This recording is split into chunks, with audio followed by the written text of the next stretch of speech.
Alors bonsoir à tous, merci à tout le monde de nous avoir rejoints ce soir pour cette conférence qui est organisée par le Club Risque de la EGE et qui va être présentée par Brice Collery. Alors un petit mot quand même sur le Club Risque, on fait partie donc de l'association de l'école de guerre économique. On travaille majoritairement sur les questions inhérentes au risque et cela quels que soient les secteurs. Parmi nos productions, vous allez retrouver donc un article qui sort chaque semaine qu'on appelle les jeudis du risque, ainsi que 2 à 3 conférences organisées par mois comme celle de ce soir. Si vous avez besoin d'avoir plus d'informations sur nos clubs, n'hésitez pas à vous connecter sur le site de la l'AEGE, sur le site du Club Risque. Vous allez avoir tous nos événements, mais on a aussi une newsletter qui résume tout l'ensemble de nos productions. Alors, Brice, est-ce que vous êtes là? Oui, Alors, bonsoir. je vous invite à commencer peut-être à partager votre écran. Donc, une petite introduction. Donc, Brice Collery est directeur des risques, de la conformité et secrétaire général de Crédit Agricole Brie Picardie. Donc, si j'ai bien compris, vous avez quand même fait une partie de votre carrière au Crédit Agricole, puisque vous avez commencé dans les années 90 en occupant, la fin des années 90, en occupant notamment des postes sur les marchés des entreprises, la direction financière, le back-office aussi. Et c'est qu'en 2008 que vous avez intégré donc, le comité de direction de la Caisse régionale du Crédit Agricole de Brie-Picardie, dans laquelle vous avez donc la responsabilité de piloter les projets d'entreprise. Effectivement. J'en profite également pour dire aux participants ce soir que si vous avez des questions, il faut les mettre dans le chat. Nous, on va centraliser, donc toute l'équipe du Club Risque va centraliser vos questions pour pouvoir les poser à la fin à l'intervenant. Aujourd'hui, la conférence, elle va avoir une dimension un petit peu différente de celle qu'on a habituellement tendance à faire, c'est-à-dire qu'on va poser des questions, ça va être aussi sous la forme d'une interview. Ça va nous permettre d'avoir un format un petit peu plus dynamique. Oui, effectivement. Donc, merci pour cette rapide présentation. Donc, comme l'a dit Yasmine, je suis directeur des risques et de la conformité depuis un petit peu plus de 3 ans maintenant.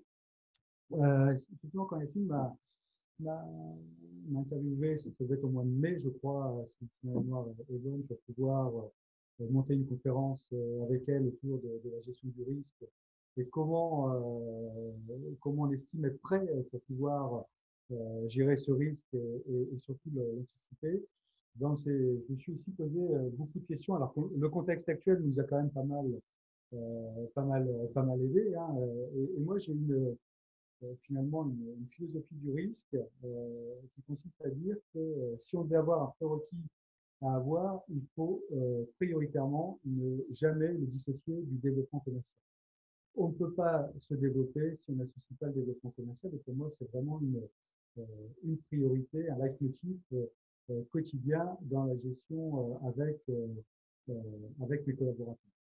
Donc ça, c'est le premier enseignement. Le second, ça concerne notamment et surtout le fait que le développement risque doit cohabiter avec l'environnement. Donc, je disais donc que ce qui est important dans la philosophie, dans la gestion du risque quotidien, c'est surtout de regarder comment on ne dissocie pas le développement commercial du risque dans son ensemble. Et pour cela, il faut regarder l'ensemble de cet environnement qui nous entoure, les événements sociétaux, environnementaux, réglementaires, financiers, qui viennent impacter automatiquement notre organisation. Et ce sont les éléments sur lesquels j'aurai l'occasion de revenir plus tard. Mais je souhaite véritablement insister sur cette dimension que développement et risque ne font qu'un.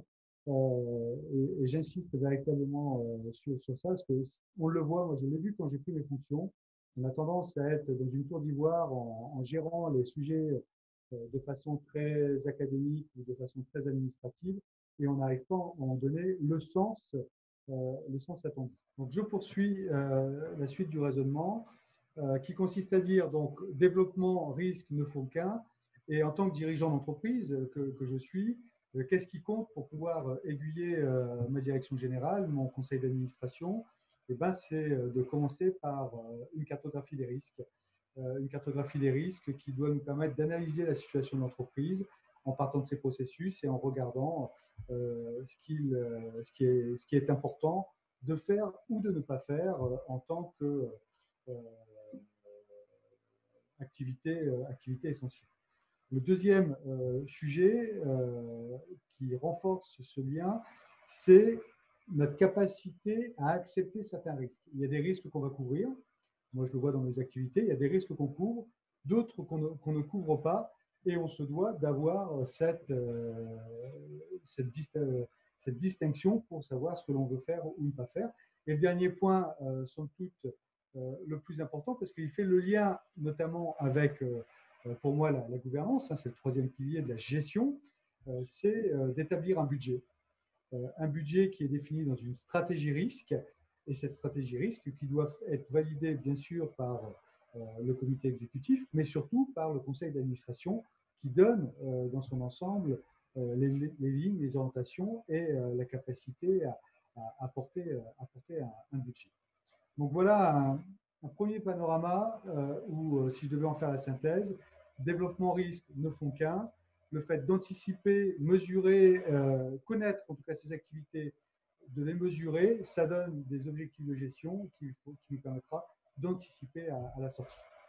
Donc, un peu selon votre expérience, il faut faire quoi aujourd'hui donc pour être prêt face au risque? Eh ben, après, déjà, ça passe pour moi sur une posture de collaborateur. Je l'ai dit dans mon préambule, et j'y suis franchement extrêmement important. Tout ce que l'on fait au niveau des risques, et derrière le risque, j'aimerais quand même auprès de vous bien le qualifier. Ça peut être un risque de contrepartie client, fournisseur, ça peut être un risque financier, un risque réglementaire, un risque opérationnel parce qu'il y a un problème d'exécution d'un process dans l'entreprise. Et c'est véritablement comme cela que je souhaite qualifier ces risques. Et c'est pour ça que pour être prêt à les gérer, pour être prêt à bien les organiser dans l'entreprise, il faut partir d'un premier postulat. Et moi, j'ai toujours une obsession, c'est le client. Et dans tout ce que l'on gère, tout ce que l'on fait, je veux partir du client parce que c'est ce pourquoi on existe, ce pourquoi on est pour sécuriser nos entreprises. Et derrière, ça doit amener une meilleure fidélisation de nos clients, une meilleure satisfaction de nos clients parce que des process plus simples, une qualité de service rapide, une personnalisation de la relation par des conseillers, des vendeurs et aussi par une marque bien établie, ça a créé un écosystème qui est favorable. La deuxième dimension que je voulais partager avec vous pour savoir si on est prêt ou pas, c'est la dimension de culture d'entreprise et la culture entrepreneuriale. Tout ça pour dire que on se doit, dans ce monde nouveau en ébullition, pour ne pas dire en effervescence permanente, de responsabiliser, de rendre autonome de plus en plus nos collaborateurs et de leur faire confiance. Ça fait partie de l'ADN que je porte avec mes équipes, avec une volonté extrêmement forte de leur dire que c'est eux qui sont en première ligne et c'est à eux de porter cette responsabilité de sécuriser l'entreprise et de ne pas aller chercher systématiquement une validation du chef de service, du chef de département ou de moi-même et que quelque part, ils disposent d'une délégation et qu'ils doivent accompagner cette délégation de propositions, d'optimisation, de simplification pour encore mieux satisfaire nos clients. Pourquoi j'aurais dû inverser les éléments. Je vais commencer par le troisième point qui est plutôt la productivité. C'est que ça doit amener une amélioration de notre productivité parce que plus on fait simple, plus on est face à nos clients et plus on génère de la satisfaction. Et du coup, plus on fait des choses en full line, en digital, et ça nous permet d'améliorer cette productivité, cette efficacité quotidienne. Et le tout, ces trois ingrédients nous amenant à gérer des situations extrêmes. Je crois qu'on en vit une en ce moment tous dans nos activités notamment. Et je pense que c'est cette posture, ces conditions, ces ingrédients, moi je les appelle comme ça, c'est des ingrédients de fonctionnement qu'il faut installer pour créer ce climat de confiance et installer cette utilité, parce que je le dis peut-être avec force, mais dans les entreprises, parce qu'avant d'être dans le monde bancaire, j'étais précédemment dans des entreprises de services, voire même de grande distribution. Je m'aperçois que finalement, on travaille souvent en silo et il y a peu de décloisonnement de nos organisations. Et dans cette activité, que ce soit finance, que ce soit risque, que ce soit dans les fonctions de back-office au sens large, il faut qu'on se rapproche véritablement de l'obsession du client et de sa satisfaction, parce que c'est le client qu'on doit servir et que nos organisations, quelles qu'elles soient, front, back, middle ou back doivent servir qu'un seul objectif, c'est le client. Et les risques, avec le grand R que j'exprimais tout à l'heure, doivent nourrir cette dimension. D'accord. Et donc, dans ce contexte, quelle influence sur nos organisations et les comportements de chacun selon vous? Bah, c'est vrai que là, je l'approche, et je pense qu'on pourra avoir après une première série de questions, mais on se doit une direction des risques. Les directions opérationnelles doivent influencer quelque part le modèle de distribution d'aujourd'hui et de demain. Et c'est cette influence que l'on doit porter qui va amener aussi des impulsions au niveau de l'évolution de nos organisations. J'ai voulu le retraduire très, très rapidement quelque part, et pour certains d'entre vous, ça sera peut-être assez familier, mais il ne faut jamais oublier une chose dans une entreprise, et je le prends sous un angle fort quelque part. On a pensé à une première ligne de défense, mais les métiers opérationnels, des back-office, des middle-office, les métiers de front-office sont des métiers de contrôle de premier degré. C'est ce que j'appelle moi la première ligne de défense pour sécuriser l'entreprise, pour nous remonter aussi des dysfonctionnements. Et c'est pour ça que je parle d'autonomie et de responsabilisation, car chaque collaborateur qui réalise une transaction, un conseil client, le passage d'un bon de commande dans la logistique ou une réservation de services, de prestations ou autres, ben, ça peut s'apparenter des fois à des dysfonctionnements. Et souvent, si on ne les remonte pas parce qu'on les garde pour soi, parce qu'on va s'adapter, et ben, on peut avoir derrière à la sortie insatisfaction, des risques opérationnels majeurs, et on a du coup des dysfonctionnements qui s'opèrent. Et on passe surtout de moins en moins de temps face au client. Et ça, pour moi, c'est quelque chose qui m'anime quotidiennement, d'augmenter la surface de contact client pour pouvoir augmenter le business, la problématique que l'on a tous de faire progresser nos chiffres d'affaires et d'avoir un dispositif de contrôle, de surveillance des process qui soit beaucoup plus intégré, beaucoup plus autonome et beaucoup plus peut-être aussi digitalisé qu'on le connaît à aujourd'hui. Et ça, c'est une révolution qu'il faut qu'on opère, que ce soit dans l'industrie, dans le service, dans le monde bancaire. On voit qu'il y a énormément de choses à faire. La deuxième ligne de défense, quant à elle, elle doit veiller à la bonne gestion des risques, à l'anticipation, à la consolidation aussi des risques que l'on peut avoir selon différents domaines et différents systèmes, et surtout de veiller au respect des normes, des règles, des directives européennes qui peuvent venir impacter nos métiers, quels qu'ils soient. Et la troisième ligne de défense, ben, c'est tous les audits que l'on peut avoir, qu'ils soient internes, qu'ils soient externes, par rapport au métier. Et c'est les trois lignes de défense qui constituent cette organisation homogène.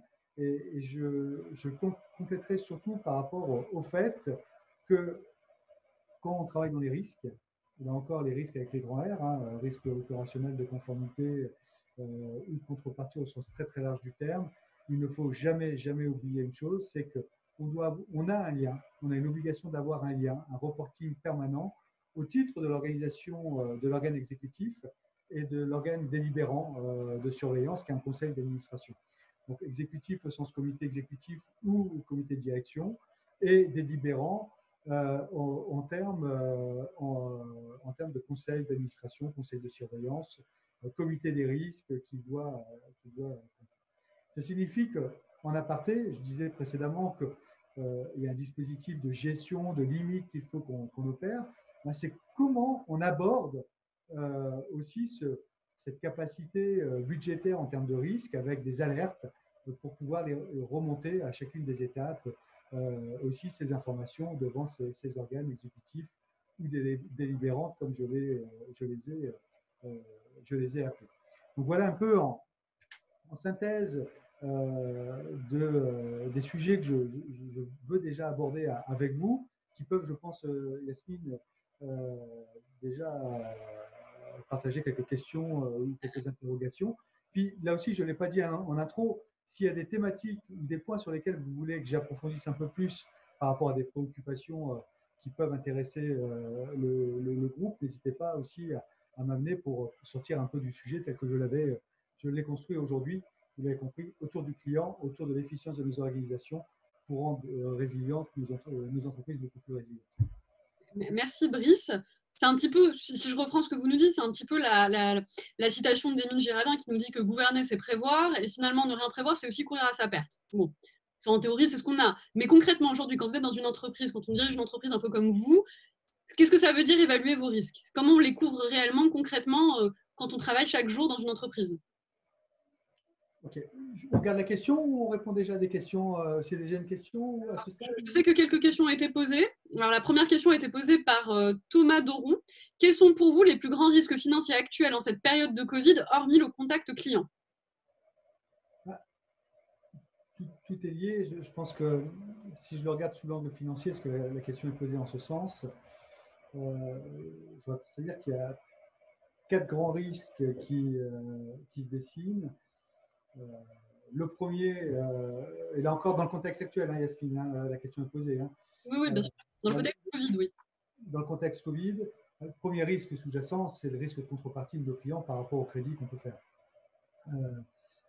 Les mesures prises par le gouvernement avec les prêts garantis par l'État nous ont amené massivement à octroyer des crédits pour accompagner les entreprises et soutenir leur activité pour éviter les dépôts de bilan massifs. Donc ça, c'est la premier risque, première mesure significative. En parallèle de cela, qu'ont fait les banques, on a mis un système de pause contractuelle de certains crédits qui ont été installés, qui ont été aussi mis en place pour accompagner du chômage et de faire en sorte que nous puissions soutenir cette activité et jouer notre rôle aussi. Moi, je le dis avec le leitmotiv du Crédit Agricole. Hein, on est des banques régionales de plein exercice. On est là pour soutenir l'économie de nos territoires. Brie-Picardie, c'est 3 départements. Somme, Oise et Seine-et-Marne. On est là pour soutenir cette activité et de faire en sorte que nos chefs d'entreprise puissent garder leur activité pour soutenir l'emploi et de faire en sorte qu'en cascade, on ait une activité dynamique et qu'ils puissent reprendre leur activité le plus vite possible.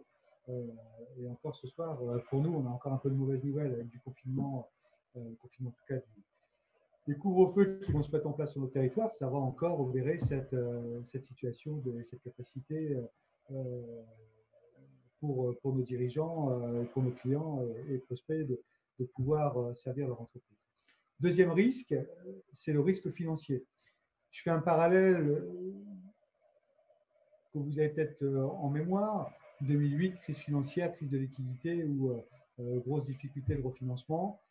Aujourd'hui, on est dans un tout autre modèle, puisque la Banque centrale européenne donne de la liquidité abondante qui va générer, qui donne les pleines capacités aux banques pour pouvoir gérer cette demande de financement et crédit massif. Et ça, c'est plutôt des points sur lesquels il faut aussi capitaliser pour jouer notre rôle de financeur de l'économie et de soutien à l'économie. Donc derrière ce risque financier aussi, ça va être la capacité des banques, je ne rentre pas dans les mécanismes, hein, mais de refinancement à court, moyen ou long terme par rapport au crédit qu'on va pouvoir faire, pour aussi gérer les modèles de financement, parce que vous l'avez, je l'espère pour vous, pu obtenir des crédits avec des taux extrêmement bas. Dans le modèle de liquidité, c'est comment on se couvre pour faire en sorte qu'on puisse préserver aussi nos marges de financement dans un contexte de taux bas, où la BCE, quand on place notre collecte, nous finance à moins 0,50, c'est de l'argent qu'on perd. Donc c'est tout un mécanisme qu'il faut qu'on opère. Un troisième risque que j'ai souligné tout à l'heure, c'est ce que j'appelle les risques opérationnels, qui faisaient partie de mon argumentation aussi précédente. On a tous des processus dans les entreprises. Et dans un contexte de crise, on a des processus qu'il faut qu'on adapte à l'environnement du travail à distance, du travail chez soi, du travail physique, du travail où on n'est plus en proximité les uns des autres, où dans notre métier de banquier, ce qui fait la force, c'est le jeu du collectif. Hein. Et ça, c'est une des dimensions qu'il faut qu'on on sécurise. Et c'est vrai qu'avec mes équipes, on avait fait un gros retoilettage il y a 3 ans des processus essentiels pour regarder comment ils étaient formatés. Et j'aurai l'occasion d'y revenir dans une thématique plus précise qui est les plans de continuité d'activité. Mais c'est une dimension qu'il ne faut pas sous-estimer et qui est un gain essentiel, une absence de perte pour les entreprises à la sortie. Le quatrième volet, puisque j'en ai cité 4, finalement de nos risques, c'est tout ce qui touche à la fraude. Il ne faut pas le négliger, le sous-estimer. Sans provocation aucune de ma part, on a plutôt un modèle informatique assez résistant et résilient au crédit agricole. Pour autant, comme toute entreprise, comme toute banque, il y a de la fraude, soit par négligence de certains de nos clients avec du shipping qui a pu se faire, et donc du coup, ils ouvrent leur boîte de contact, et ils donnent la possibilité des fois au travers de ces opérations, de renseigner leur numéro de compte. On se bat quotidiennement concernant ces opérations pour éviter que nos clients donnent leurs coordonnées bancaires, leur code d'accès à leur environnement Internet. J'en profite pour passer un message par rapport aux personnes qui sont avec nous ce soir.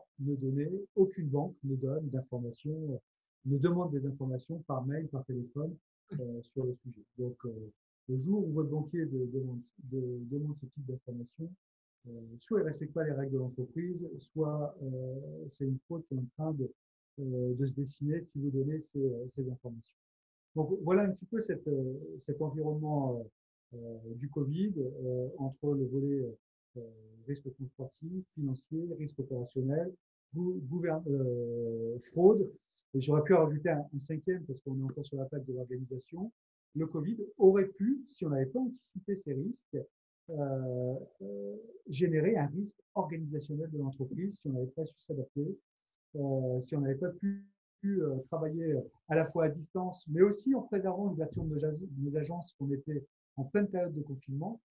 Pendant cette pleine période de confinement, on a su assurer un service de proximité comme service essentiel à l'ensemble de nos clients sur le territoire. Et le groupe Crédit Agricole, dans son ensemble, a su servir ce modèle-là en gardant, ça c'est les échanges réguliers qu'on a eus avec les préfectures de nos départements, pour assurer le fait qu'on puisse ouvrir dans des conditions sanitaires sécurisant nos collaborateurs, mais aussi nos clients, parce que n'oublions pas que le contexte a été aussi très dur pour nos collaborateurs, donc pour pouvoir les accompagner, de mettre tout le monde en sécurité pour pouvoir continuer à fonctionner et servir nos clients, parce que servir nos clients, faire du PGE ou de la pause crédit quand on ne peut pas venir en agence, c'est extrêmement difficile. Donc, c'est d'avoir pouvoir aussi assurer cette organisation par rapport à notre métier de banque, le métier essentiel par rapport à l'économie française. Très bien. Écoutez, moi, je propose peut-être de revenir aux questions un petit peu plus tard et puis de continuer cette conférence sur comment réellement, concrètement, on évalue les risques et comment on les couvre aujourd'hui en entreprise. Je vous invite aussi à parler aussi proche de votre micro quand même, parce que parfois on revient sur un son un petit peu trop bas. Mais voilà, sinon continuons. Ok, j'ai essayé de garder la voix forte. Donc, effectivement, je notais tout à l'heure la citation d'Émile Girardin que vous avez citée. Gouverner, c'est prévoir, et ne rien prévoir, c'est courir à sa perte. Je pense que c'est une belle citation, et qu'aujourd'hui, notre métier, c'est de directeur des risques ainsi que mes équipes, c'est effectivement de manager les risques, de les anticiper, de les prévoir et de faire en sorte qu'on puisse s'organiser. Je l'ai dit préalablement, mais je souhaite fortement insister sur cette dimension, l'identification des risques est la pièce maîtresse de toute entreprise. Ne le sous-estimez pas. C'est pour ça que je parlais de développement et de risques ne font qu'un. L'identification des risques, souvent, je l'ai connu dans de la grande distribution, on le sous-estime trop souvent. Et ça, c'est un élément du puzzle que je vous invite à regarder le plus en amont possible. Et ça passe notamment par la responsabilité de l'ensemble des acteurs de l'entreprise. Ce n'est pas une direction des risques qui porte cette identification, c'est l'ensemble des directions, des services, des unités, des collaborateurs qui doivent être acteurs de ces risques en lien avec soit des pertes qu'on a enregistrées, des risques sous-jacents qu'on a pu essayer de freiner le cas échéant. Donc, surtout, là, je vous invite à ne pas baisser la garde par rapport à ce. La deuxième dimension et la deuxième pièce du puzzle, c'est l'évaluation des risques. Je le disais tout à l'heure, autour de deux éléments essentiels à mes yeux. Cette évaluation part du principe premier qui est de partir sur la capacité budgétaire que l'on a à porter du risque, parce que du risque, on en aura toujours. Dans toutes les entreprises, il y aura une partie du risque qui, malheureusement, sera à la charge de l'entreprise. Quel est notre niveau d'assurance, d'auto-assurance qu'on est capable de prendre? Ensuite, une fois qu'on a évalué notre capacité d'assurance, eh ben, c'est de dire comment on couvre l'excédent qu'on pourrait avoir quand on a plusieurs milliers de milliards d'encours de crédit à l'échelle des banques. Eh ben, on ne peut pas tout couvrir avec nos fonds propres. Et donc, c'est un système de provisionnement que l'on installe, d'identification de risque et de faire en sorte qu'on puisse réduire à sa plus simple expression le sujet. Troisième étape du puzzle, c'est la maîtrise. C'est-à-dire que chaque collaborateur a un rôle essentiel dans ce puzzle, dans cette organisation. Et donc, on se doit de pouvoir le contrôler. Et je reviens à cette pyramide à 3 étages, de premier niveau, de deuxième niveau, de troisième niveau. Et c'est là où toute la cohérence organisationnelle s'installe pour que des contrôles puissent être opérés en premier niveau, en deuxième et en troisième niveau pour sécuriser notre organisation. Ce que je veux dire par rapport à ce management des risques intrinsèquement, c'est que véritablement, c'est la pierre angulaire de l'entreprise. Parce que des risques, on en prend tous les jours dans les décisions qu'on prend, dans les délégations qu'on donne. Je prends un exemple dans le groupe Crédit Agricole, 80% des décisions sont prises en proximité du client. Donc, ça signifie une très grande autonomie, une très grande responsabilisation qu'on donne à nos collaborateurs et à nos managers de proximité pour faire en sorte qu'on puisse répondre très rapidement, parce que c'est un avantage concurrentiel aussi indéniable que l'on peut apporter quand on est un premier acteur du territoire, et de faire en sorte qu'on puisse structurer cette démarche-là. Donc, ça s'appuie sur cette cartographie, sur ces pierres angulaires, pour faire en sorte qu'on puisse mettre à disposition dans une politique de délégation, de responsabilisation des acteurs, et de faire en sorte que derrière, on ait un outil managérial responsabilisant, et surtout un outil qui soit créateur de valeur. Parce que cette organisation-là, soit on la décrète en serrant les écrous le plus fort possible pour dire je ne veux pas prendre de risques et je centralise tout, et dans ces cas-là, je sclérose mes organisations et je deviens inopérant et je crée beaucoup d'insatisfaction. Ou à l'inverse, j'ai un dispositif délégant, structurant et responsabilisant pour faire en sorte que derrière, j'arrive à capitaliser pour créer de la valeur. Et c'est plutôt cette organisation que moi j'ai poussée avec mes collègues du comité de direction pour faire en sorte qu'on aille beaucoup plus loin dans cette organisation et qu'on renforce ces dimensions avec des indicateurs, avec des outils de pilotage et de mesure pour que chaque manager dispose d'un tableau de bord et de warning qui s'allume comme un pilote d'avion pourrait l'avoir dans son cockpit. D'accord, donc finalement, le maître mot ici, c'est un petit peu l'anticipation. Or, est-ce que, au vu de ce qui se passe aujourd'hui, donc la crise sanitaire qu'on a eue, une crise qui était un petit peu quand même difficile à anticiper, est-ce que ça vous semble suffisant aujourd'hui pour parler de gestion des risques comme on l'a aujourd'hui, juste par l'anticipation? Est-ce que c'est suffisant, surtout dans le contexte aujourd'hui, hein? Je parle de quand même une crise sanitaire qu'on n'était pas, en tout cas, en mesure d'anticiper, et pas dans la violence qu'on a pu avoir au confinement. Enfin, vraiment, c'était pas du tout quelque chose qu'on pouvait prévoir, hein.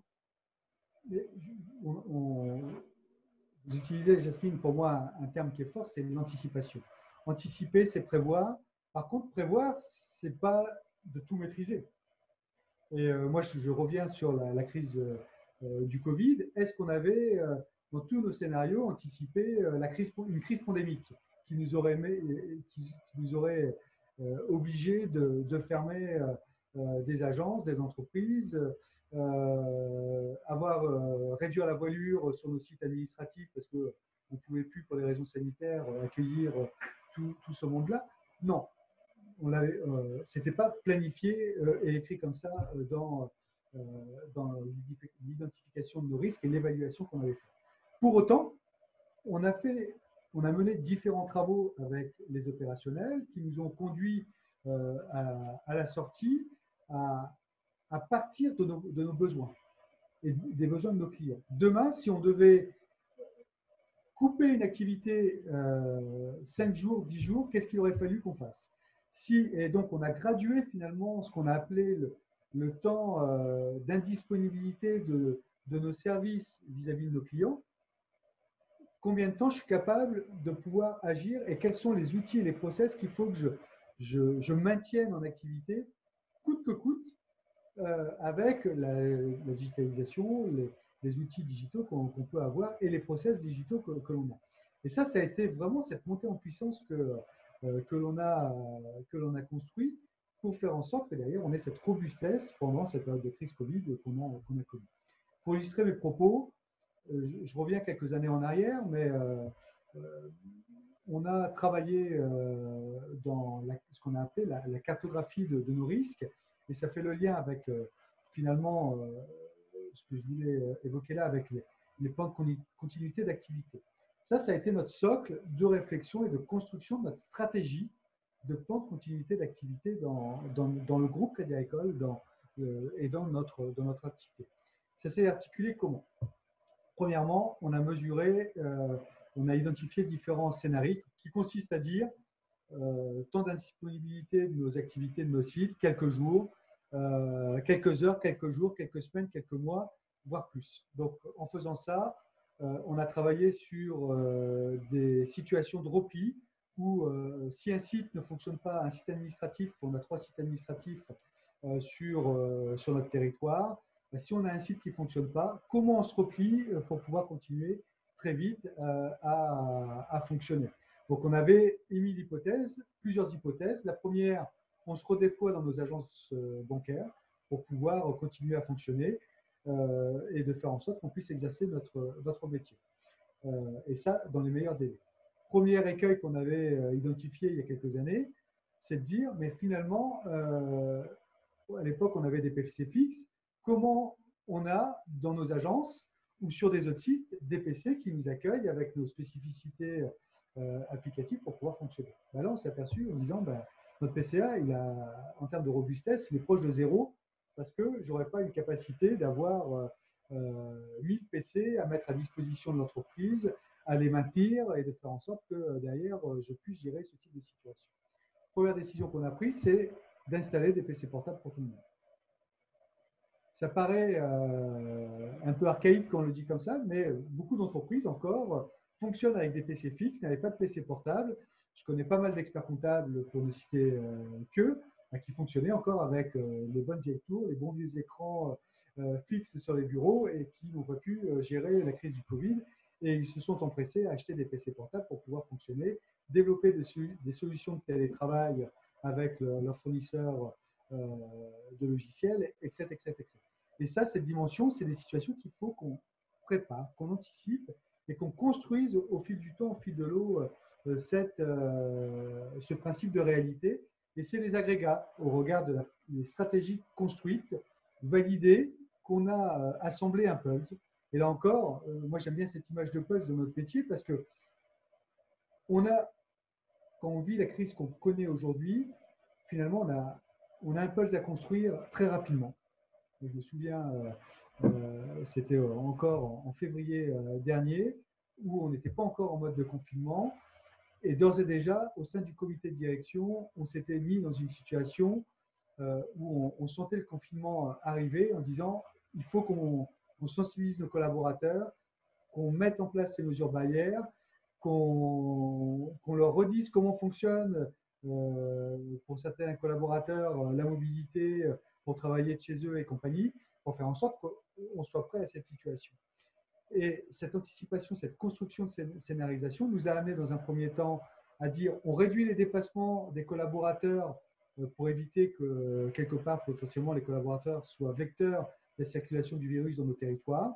Donc on a pris des mesures pour que les personnes restent chez eux, pour que sur certaines activités où le travail à distance n'était pas possible, puissent s'exercer en agence et dans le pire des cas, que quelques équipes restent sur nos sites administratifs pour prendre que ces exemples-là.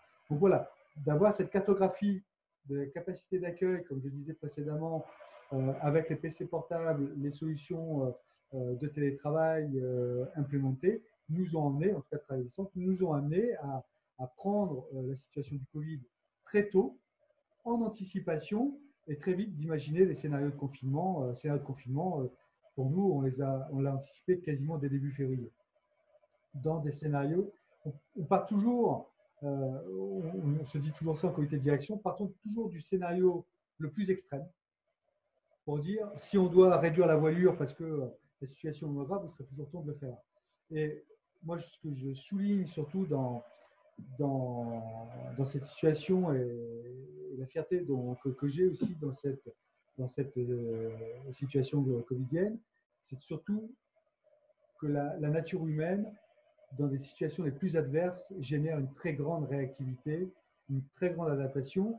Et c'est pour ça que la culture d'entreprise qu'on développe, qu'on a installée, qu'on développe, qu'on entretient autour de l'autonomie, de la responsabilisation des collaborateurs, par la gestion des risques notamment, emmène aussi l'entreprise face à ces situations les plus extrêmes à avoir une très grande réactivité pour toujours servir nos clients. Moi, je l'ai vu dans mes équipes.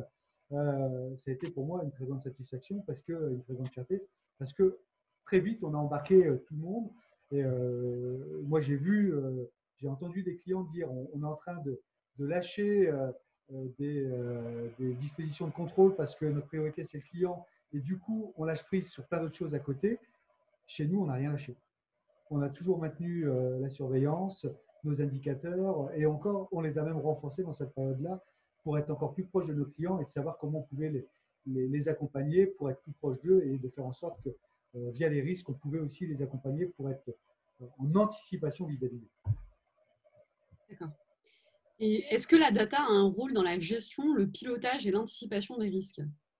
Ça, c'est une très bonne question parce que je pense que dans n'importe quelle entreprise, et je ne ferai pas le lien avec les GAFA, mais on a tous des trésors de guerre qu'on appelle la data, avec la donnée de nos clients, et on est capable de faire en sorte qu'on puisse anticiper les choses. Il ne faut pas oublier tout le volet de protection de la donnée de nos clients qu'il faut intégrer dans la gestion quotidienne, mais on le voit dans nos risques, en anonymisant, en travaillant par des stress scénarios qu'on arrive à porter, on arrive à définir des besoins. On a eu des stratégies d'accompagnement client très différenciées selon les secteurs d'activité, selon les territoires, selon les travaux que l'on mène, parce qu'on avait cette data et cette puissance à portée de main, et surtout la capacité à la traiter. Parce que la data, on en a tous depuis des décennies, mais après, c'est la capacité à les traiter et d'en faire un usage d'accompagnement, de service, de satisfaction, mais aussi de pilotage du risque à la sortie pour faire en sorte de regarder jusqu'à où on pousse les curseurs pour pouvoir, et jusqu'à où le risque est acceptable pour pouvoir dire oui ou non dans certaines situations les plus extrêmes, des fois dans certains cas, parce que des entreprises en difficulté avant la crise, il est certain que pendant la crise, ben, malheureusement, on connaît les drames qu'on connaît avec des cessations d'activité, mais on a vraiment tout fait pour ne pas se mettre en soutien abusif, mais pour faire en sorte que derrière, on puisse accompagner nos clients sur la durée. Donc on le voit, l'anticipation passe par la data, et vous l'avez souligné Yasmine en disant que le mot d'ordre c'est l'anticipation. La data nous aide, on se projette. L'anticipation passe par la maîtrise des processus, la cartographie, et on est en projection. Et tout ça, pour moi, milite sur deux objectifs centraux. Satisfaction de nos clients, j'insiste et je le mets vraiment en priorité dans cette stratégie. Et surtout, après, c'est résilience de l'entreprise pour pouvoir accompagner, si je le transpose dans notre activité, accompagner les secteurs d'activité, accompagner le territoire et de faire en sorte que derrière, on joue notre rôle de banque régionale de plein exercice. Parfait. Écoutez, je vous remercie pour cette présentation. Je propose de repasser un petit peu aux questions. On a eu quand même pas mal. Première question donc, que je vais vous poser vient de Maëlys Bonnard, qui vous demande, alors la première ligne de défense, concernant la première ligne de défense, comment dosez-vous votre engagement d'une part vis-à-vis de vos collaborateurs au regard de la RSE, la prévention des risques, situations extrêmes auxquelles ils sont parfois exposés sur le terrain, entre parenthèses, tension dans les contacts avec les clients, et d'autre part vis-à-vis de vos indicateurs purement satisfaction client. Ouais, alors, il y a plusieurs questions, je n'ai pas eu le temps de tout noter. Je peux vous la reposer. Hein. Reposez-la, s'il vous plaît. Très bien. Donc, alors, comment dosez-vous votre engagement d'une part vis-à-vis de vos collaborateurs au regard de la RSE, la prévention des risques, situations extrêmes auxquelles ils sont parfois exposés sur le terrain, et d'autre part vis-à-vis de vos indicateurs purement satisfaction client. Je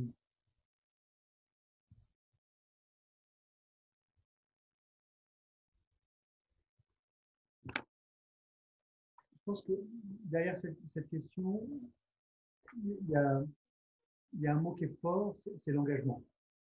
Il y a l'engagement par rapport au RSE, comment on traite le RSE. Bon, c'est important, c'est partie de notre modèle. Il faut qu'on arrive à bien défendre cette position. Mais derrière le RSE, moi aussi, je vois aussi l'un des piliers fondamentaux de départ de la RSE, c'est aussi le rôle de l'employeur, qui est pour moi une des dimensions aussi centrales de cette pilier, de ces piliers, pour faire en sorte de dire comment l'employeur accompagne ses collaborateurs dans les situations les plus extrêmes. Parce que je suis entièrement d'accord avec Maëlys sur le fait que nos collaborateurs qui étaient en agence, ne serait-ce que, je prends un exemple qui nous a, pour lequel on a développé aussi beaucoup de fierté en interne par rapport à l'engagement de nos collaborateurs, c'est quand il a fallu accompagner nos clients pour donner les fonds quand les minima sociaux ont été versés sur les comptes de nos clients. Les banques qui ont eu le rideau fermé et qui n'ont pas accompagné ces clients-là se souviennent encore aujourd'hui. Et les collaborateurs avaient beaucoup de fierté pour dire il faut qu'on soit là parce qu'on est un service essentiel.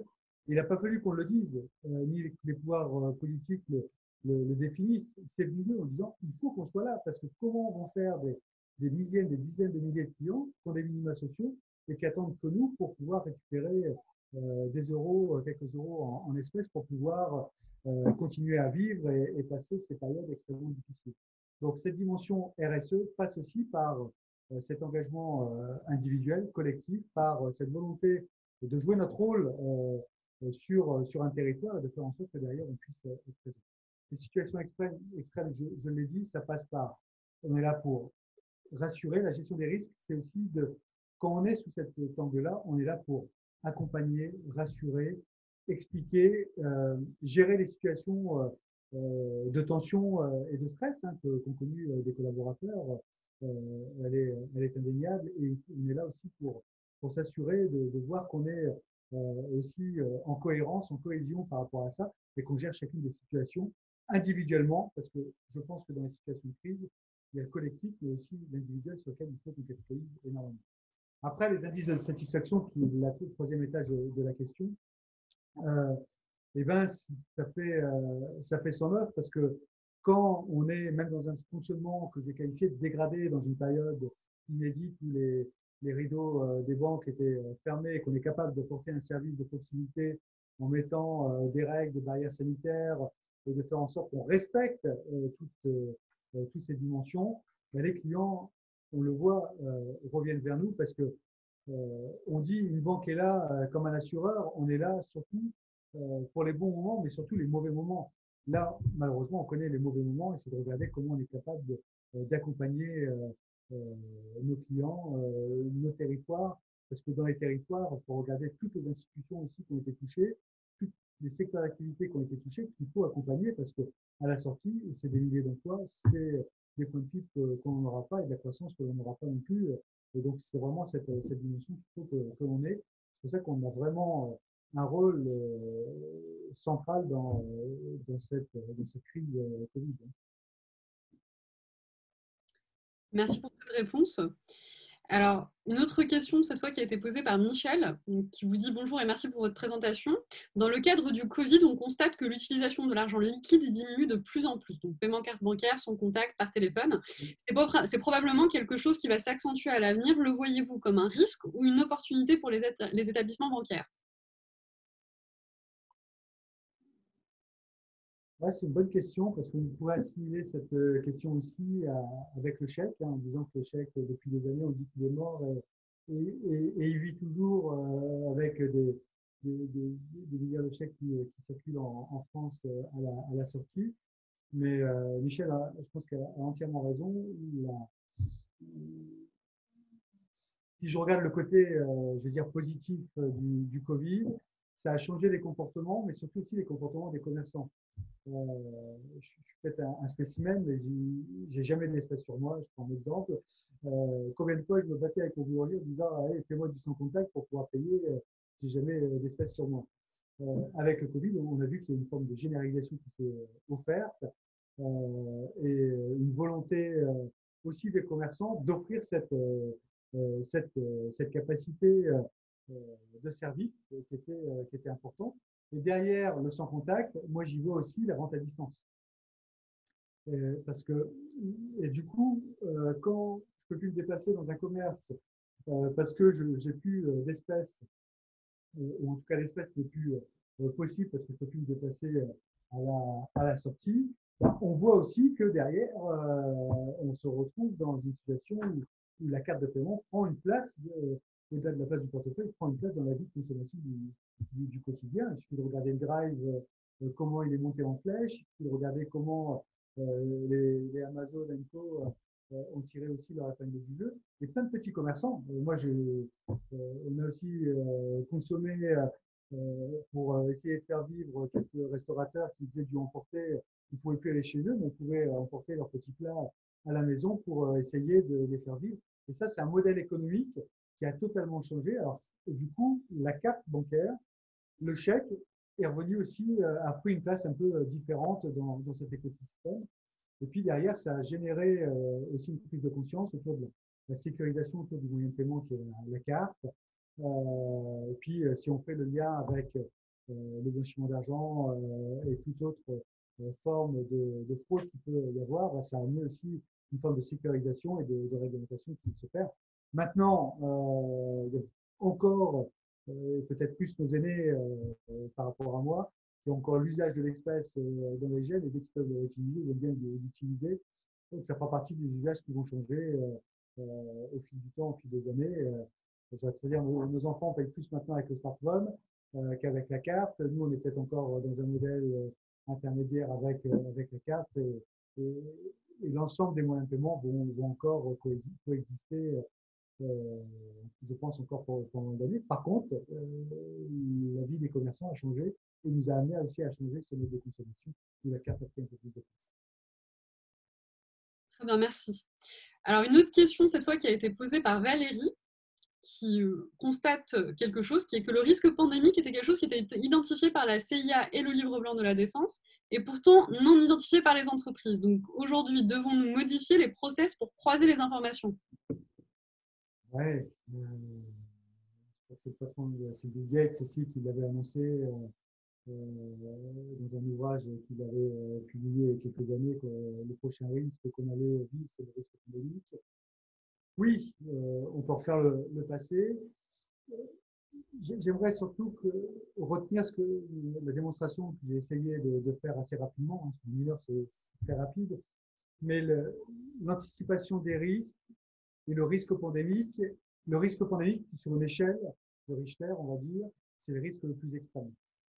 Mais par contre, si on a rempli toutes les séquences intermédiaires comme il se doit, de façon graduée, cartographiée, processée, et avec l'ensemble de l'entreprise, parce que c'est le avec l'ensemble de l'entreprise qui compte dans ces situations-là. Les entreprises qui ont réussi à faire ça ont passé le risque pandémique sans encombre. Quand je dis sans encombre, c'est provocateur de ma part, mais c'est pour marquer les esprits. À l'inverse, ceux qui sous-estimaient tout ce qui était PCA, cartographie, en disant ouais, c'est ceux qui nous empêche de tourner en rond pendant qu'on fait ça, on ne fait pas de business et compagnie, et qu'on oppose développement et gestion du risque. Là, il y a eu un vrai hors-sujet, et je pense que la vérité se trouve peut-être entre les deux. Et moi, j'estime que la gestion pandémique, la gestion de crise pandémique telle qu'on l'a vécue dans notre entreprise, avec les équipes, dans la phase d'anticipation et de structuration de notre modèle qu'on a installé depuis plusieurs années maintenant, a été robuste parce que très vite, on a pris les tiroirs parce qu'on avait tout à portée de main. Et il a fallu qu'au lieu de faire un Pulse version portrait, ben, on l'a fait plutôt version paysage parce qu'on avait tous les ingrédients pour le faire et il a fallu qu'on l'assemble. Et c'est ça l'anticipation. Et qu'à aujourd'hui, si je devais refaire, et j'en reparlais encore avec mes équipes cette semaine, si je devais revivre mars 2020 aujourd'hui, je ne suis pas sûr que je le ferais différemment parce qu'aujourd'hui, on a montré une très grande solidité, une très grande anticipation, une très grande robustesse dans notre capacité à gérer les choses. Il y a toujours les 10-15% qu'on changerait à la marge, mais aujourd'hui, on avait vraiment les coups des franches et tel que je l'ai fait, on pourrait passer même encore plus de temps pour approfondir certaines thématiques, pour dire maintenant comment on le fait, parce que identifier un risque, c'est facile à dire comme je le fais en 5 minutes, c'est une culture qu'il faut installer dans l'entreprise sur plusieurs années et avec une connaissance intime de nos process et de la finalité qu'on en veut. Et tout ça, ça demande un peu de travail, un peu d'exercice de forme, de style et beaucoup d'assouplissement parce qu'on a des fois on a les adducteurs qui s'étendent un peu parce qu'on n'est pas forcément entendu tout le temps et par tout le monde. Donc voilà, pour moi, c'est ça, si je devais avoir une recette, c'est plutôt celle-ci, c'est la somme de plein d'ingrédients, de stratégies installées, établies, avec une montée à puissance pour dire on va toucher le risque le plus extrême. Moi, je le dis, le risque pandémique, ce n'est pas un risque que j'avais identifié comme prioritaire dans ma stratégie risque, mais on allait y venir. Mais par contre, comme l'escalade de ma stratégie faisait qu'on y allait, j'étais prêt pour préserver pour me préparer mon entreprise à cette pandémie. Parfait, très bien, merci. Alors, autre question cette fois-ci de M. Berthier, qui vous demande dans le contexte actuel, quid de la gestion des risques liés aux tiers, donc third party risk management? Ouais, par rapport au risque. Reposer la question. Dans le contexte actuel, quid de la gestion des risques liés aux tiers, entre parenthèses, third party risk management? Ouais.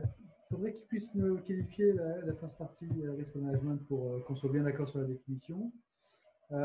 Mais tel que je le comprends à aujourd'hui, c'est de dire comment on travaille dans cet écosystème de risque où on est partie prenante avec différents corps de métier, que ce soit l'ASI, que ce soit avec nos transporteurs de fonds. Je prends un exemple dans notre métier à aujourd'hui, c'est comment on arrive à bien cartographier l'ensemble de nos prestataires. C'est pour ça que je ne sais pas s'il a qualifié un peu plus sa question, aux participants. Alors, ce que je propose, c'est peut-être que donc M. Berthier, s'il peut reposer la question dans les messages, alors de façon un petit peu plus explicite, avec plus de détails. Et entre-temps, on peut passer à une seconde question, en attendant qu'il revienne vers nous. Donc, cette fois-ci posée par Fabien Lorque. Comment prendre en compte les situations multirisques, c'est-à-dire des situations de risque sanitaire combinées à un risque cyber, par exemple? Ouais. Mais c'est le risque, hein, c'est ce que j'évoquais avec la fraude notamment. On a vu que, et j'exprimais tout à l'heure, je peux le réaffirmer peut-être de façon un peu plus marquée, ce qu'on a connu pendant cette période de confinement, de fonctionnement au ralenti de la France, c'est l'augmentation des fraudes. Alors, en ce qui nous concerne, peut-être pas de cyber, mais là, c'est toute l'organisation que le groupe Crédit Agricole et la puissance du Crédit Agricole a installée euh, notamment en lien avec la loi de modernisation que l'on a installée, les travaux de sécurisation nous ont amené du coup à réduire, je croise les doigts et je ne veux pas me porter la poisse en le disant, mais à bien orchestrer ce risque-là, qui était pour nous l'un des risques majeurs pendant cette période-là. Nous avons très vite les fraudes, les risques cyber, quelles qu'elles soient, vont venir vont venir toucher l'entreprise et toutes les entreprises. Hein. Regardez les fraudes qui paraissent un peu basiques quand je le dis comme ça, mais aux présidents qui sont développés pendant la période de confinement, aux attaques cyber qui ont eu lieu sur des entreprises qui ont peut-être un peu baissé un peu la garde sur ces environnements-là. Et là, il a fallu, parce que des fois, le télétravail a amené aussi des fois des entreprises à faire très vite et très rapidement dans des situations les plus extrêmes. Hein. Et ça a créé des failles et le risque cyber est un risque qu'on met très très haut à l'échelle de notre suivi et de la sécurisation. Merci. Alors encore 2 questions. On rajoutera donc celle d'Éric Rocardo. Selon vous, quelle est la place des crypto-monnaies dans le futur? Sont-elles envisagées? On ne peut pas aller contre le sujet. En tout cas, pour moi, la crypto-monnaie, c'est là où tout le rôle de conseil est pour moi et à mes yeux essentiel. Tout client qui touche à la crypto-monnaie faut véritablement sensibiliser sur c'est quoi la crypto, quelles sont les conséquences qu'il peut avoir à la sortie, les risques de perte qui en découlent, à l'instar de ce qu'il pourrait faire s'il partait sur les marchés financiers un peu plus exotiques pour pouvoir passer son épargne et pour faire de la spéculation. Moi, je prends ce parallèle-là volontairement pour marquer les esprits en disant que nos clients peuvent faire de très belles affaires avec la crypto, mais à l'inverse, ça peut être aussi dévastateur. Et on ne va pas déterrer les morts, comme on pourrait dire des fois, mais on voit quand même des situations de pertes extrêmes qui ont eu lieu ces derniers temps parce que les clients n'étaient pas avertis et des pertes importantes ont eu lieu. Et certains clients, certaines, nous on n'a pas été confrontés à ça, mais certains particuliers, voire entreprises, ont perdu leur fortune, leur patrimoine. Donc, il faut être extrêmement attentif par rapport à ça. Hein. Moi, j'avais vu, c'était dans le même de mémoire, une entreprise qui avait voulu passer ses excédents de trésorerie. Quand j'ai lu cette affaire, je me suis dit, mais comment on peut passer, comment un conseiller peut proposer ça? Je trouve ça un peu surréaliste. Ça s'est fait. Ça s'est fait. Donc, on a un processus de sensibilisation extrêmement fort chez nous, d'accompagnement des clients, de mise en garde, pour faire en sorte que derrière, à ce stade, c'est pour moi un risque de marché, la crypto. Il faut le prendre en tant que tel, avec tous les risques qui en découlent, d'avoir peut-être des rendements très élevés, mais une probabilité de ne pas récupérer ses fonds de sortie. Parfait. Alors, autre question de Ahmed Ben Msadek. Pensez-vous que le Covid a remis en cause l'approche probabilistique pour les priorisations des risques et va pousser les entreprises à être plus déterministes quant à la prise en compte des scénarios de risque majeurs? Oui, d'une certaine façon, pour les entreprises, je comprends, repartons toujours sur l'un des principes forts, c'est que la crise nous a amené à aussi gérer des choses qu'on n'avait pas anticipées, à générer une très grande agilité des acteurs, des collaborateurs et des entreprises d'une façon générale. Elle a mis en avant le fait que des process n'étaient pas estampillés comme processus essentiels ou comme risque important en cas de crise pandémique, mais très vite, ça a été remis dans des scénarios et dans des stratégies pour très vite les couvrir et les importer. Donc, derrière sa question, la réponse est oui, la situation a amené et va amener à reconsidérer la cartographie des risques, son modèle d'anticipation, son modèle de surveillance aussi, je pense. Je ne l'ai pas dit tout à l'heure, mais on doit avoir à un moment donné aussi un moyen, on doit avoir la capacité en permanence à avoir des indicateurs. Moi, j'appelle ça le baromètre, des indicateurs de direction générale, où très vite on voit où ça chauffe ou au contraire où ça se passe bien, pour concentrer son énergie là où ça ne va pas. Et ça, il faut qu'on ait, comme dans un cockpit d'un avion, très vite, on a plein de boutons partout, mais il faut voir là où ça clignote rouge ou orange ou jaune pour voir s'il faut se concentrer sur tel ou tel sujet très, très rapidement. Et c'est pour moi le Covid a amené cette situation parce que beaucoup d'entreprises n'avaient pas ce cockpit multiforme, multitâche, et ça a amené les entreprises à travailler différemment dans l'appréciation du risque, dans les indicateurs, et d'avoir une meilleure anticipation de ce risque par la fixation d'indicateurs. Et je reviens, indicateur, capacité à s'auto-assurer si un risque venait à arriver, ou à l'inverse, à s'assurer pour faire en sorte qu'on l'anticipe, on le gère. Et la situation actuelle nous a amené toutes et tous à reconfigurer cette cartographie des risques. C'est pour la raison pour laquelle, c'est que la question est très importante, la cartographie des risques, à mes yeux, doit être faite annuellement. Parce que le risque d'aujourd'hui n'est pas le risque de demain, et nous amènera toujours une dose d'anticipation, parce que ce qu'on est en train de vivre aujourd'hui, nous on est en train de finaliser notre cartographie 2020, pour tout vous dire, et ben, ça a amené une phase d'anticipation. Et si vous laissez une liberté de ton avec une culture d'entreprise plus responsable, plus autonome, ils vont vous aider à mieux percevoir ces risques-là, et après on décidera. Mais il y a cette phase d'anticipation qui est énorme, d'appropriation des process. Parfait, je vous remercie. Alors, M. Berthier est revenu vers nous avec plus de contenu pour sa question concernant les third parties. Donc, je vais vous la lire. Donc, pour rester compétitive dans les objectifs de réduction des coûts, d'amélioration de la productivité et de gains en agilité, les organisations font appel à des tiers, donc fournisseurs, prestataires. Cependant, le recours à des tiers apporte son lot de risques, notamment dans les domaines de la cybersécurité, de la confidentialité, de la continuité d'activité, de la réputation et des réglementations. Est-ce que le Crédit Agricole a mis en place un programme de gestion des risques liés donc aux tiers? Oui, à plusieurs niveaux. Déjà, on applique scrupuleusement la loi de prévention militaire sur la cyber, qui nous amène du coup à respecter l'ensemble des exigences pour répondre à tous les standards. Et comme on est une banque systémique au niveau européen, on a renforcé ce dispositif pour sécuriser tout le volet cyber. Premier point. Deuxième point, c'est bien qu'il ait précisé la question, c'est tout le volet externalisation, PS2E qui en découle. On se doit d'avoir une politique d'externalisation claire, formalisée, en testant les PCA. Je suis content de la question parce qu'on est en audit interne en ce moment sur ce sujet.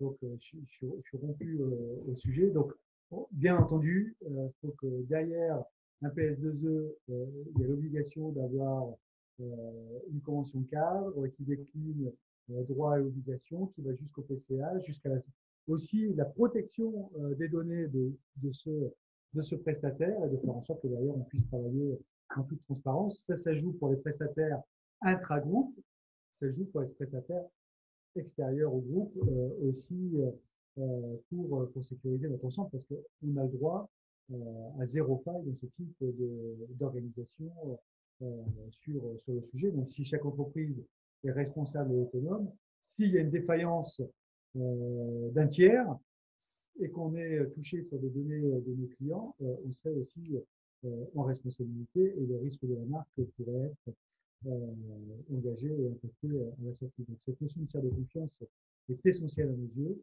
La marque qu'incarne le Crédit Agricole est aussi très importante sur le sujet. Donc c'est pour moi la robustesse du modèle. Et là, on a la chance, moi je le dis comme ça, et quand je dis la chance, c'est même plus fort que la chance. On a la force d'être dans un groupe unicentralisé et à la fois décentralisé. C'est-à-dire que tous ces aspects de sécurisation sont gérés au plus haut niveau pour être homogènes dans la sécurisation et pour toucher le risque tendant vers le zéro, parce que c'est ça la stratégie. En tout cas, qu'on ait les garde-fous qui vont bien, et que derrière, nous puissions utiliser notre force régionale pour pouvoir faire le développement. On s'appuie sur un groupe décentralisé et uni pour pouvoir unifier nos forces et répondre, notamment par rapport à la cyber, parce que c'est un gros sujet.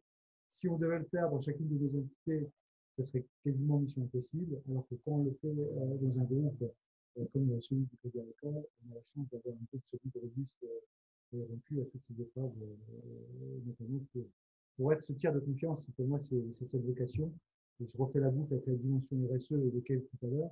le Crédit Agricole doit être ce tiers de confiance vis-à-vis de son client, vis-à-vis de ses territoires et vis-à-vis de ses collaborateurs, parce qu'il ne faut pas oublier, c'est vraiment l'ensemble qu'il faut regarder dans une gestion du risque. C'est vraiment cette notion qu'il faut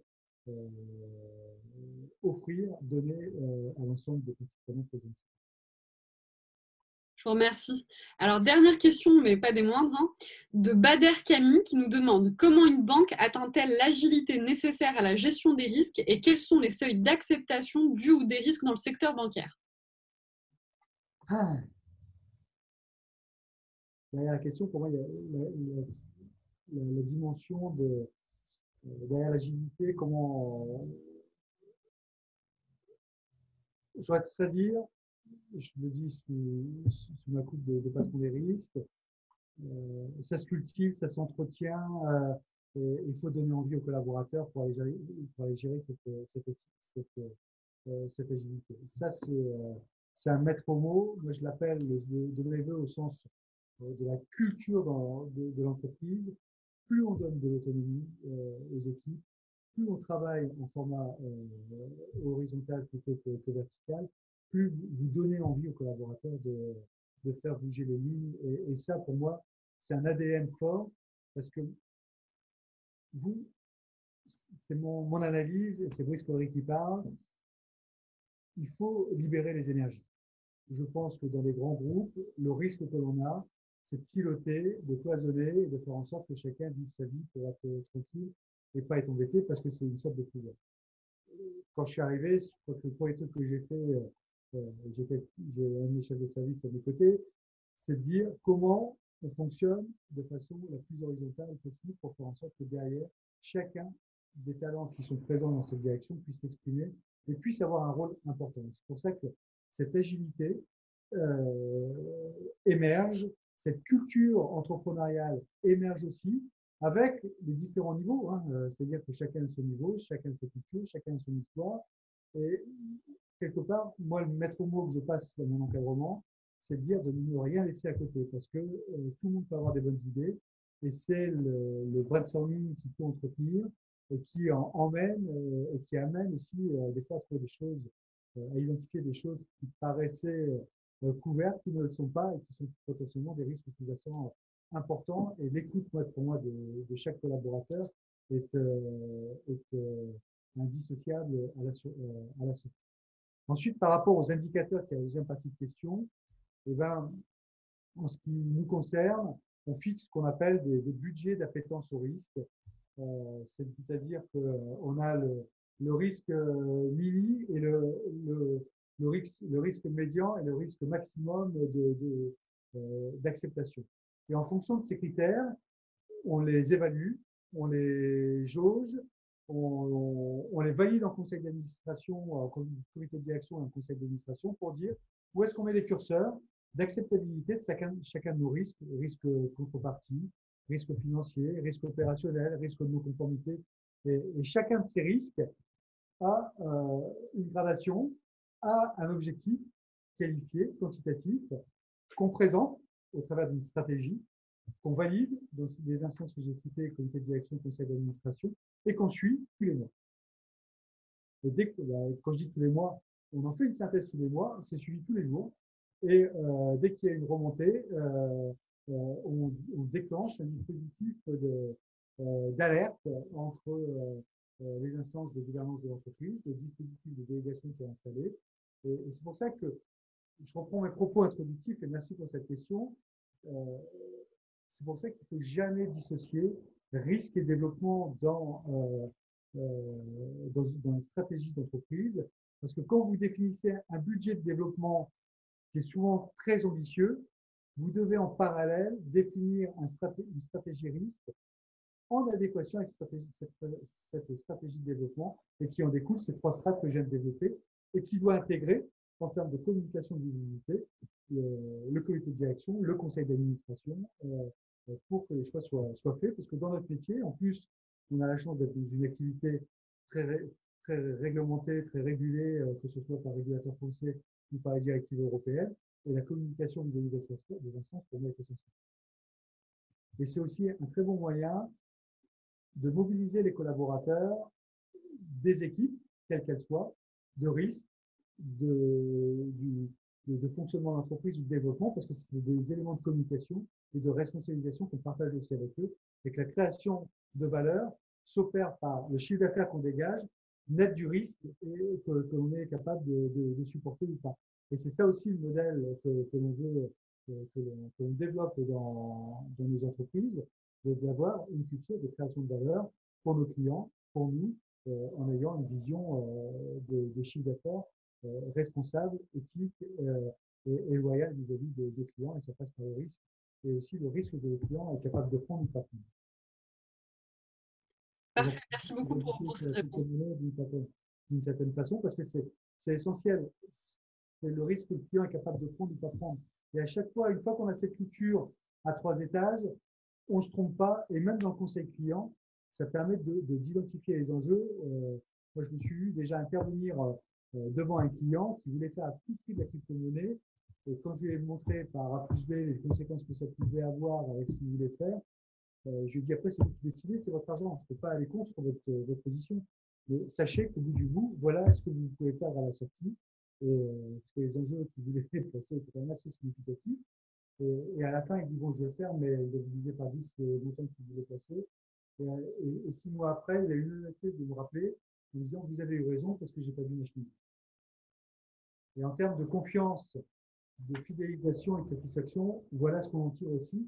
Et je me souviens du directeur d'agence de l'époque qui disait, je ne sais pas comment l'aborder, comment est-ce que vous pouvez venir m'accompagner pour le faire. Et je pense que c'est une démarche. Et c'est ça aussi cette culture d'entreprise qu'on développe. On n'oppose pas les métiers support des métiers de développement, au contraire, on est complémentaires au service des clients. Donc c'est ça le vrai ADN du Crédit Agricole, d'amener cette expertise au plus proche des clients pour satisfaire leurs besoins et de servir leur intérêt. Parfait. Bah, écoutez, je vous remercie en tout cas pour vos réponses. Toutes les personnes qui ont d'ailleurs posé des questions ont écrit par message merci, donc je vous remercie pour ces réponses également. Merci à vous d'être Alors, présent.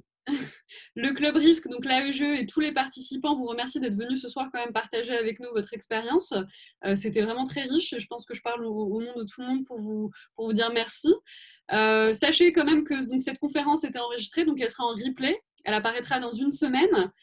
J'invite tous les participants à regarder notre planning parce que voilà, on a souvent des conférences et d'ailleurs Brice Collery reviendra sûrement, je l'espère, développer d'autres sujets parce qu'il y avait beaucoup à dire et je pense qu'on peut encore aller plus loin. Voilà, je remercie vraiment tout le monde de nous avoir rejoints ce soir. Restez connectés avec nous sur nos réseaux sociaux pour en savoir plus. Et je vous remercie encore, Brice Collery, pour cette présentation. Merci Yasmine pour aussi cette invitation qui m'a beaucoup plu. Toujours la frustration parce qu'on est obligé de synthétiser 1 heure, c'est très court. Et on a envie d'en dire plus. Et donc, désolé si je n'ai pas pu répondre à toutes tes questions. Mais comme le dit Yasmine, on peut Voilà. faire une chose si ça vous intéresse avec grand plaisir. Parfait. Bah, écoutez, je vous remercie. Au revoir à tous et bonne soirée. Merci, très bonne soirée à tous.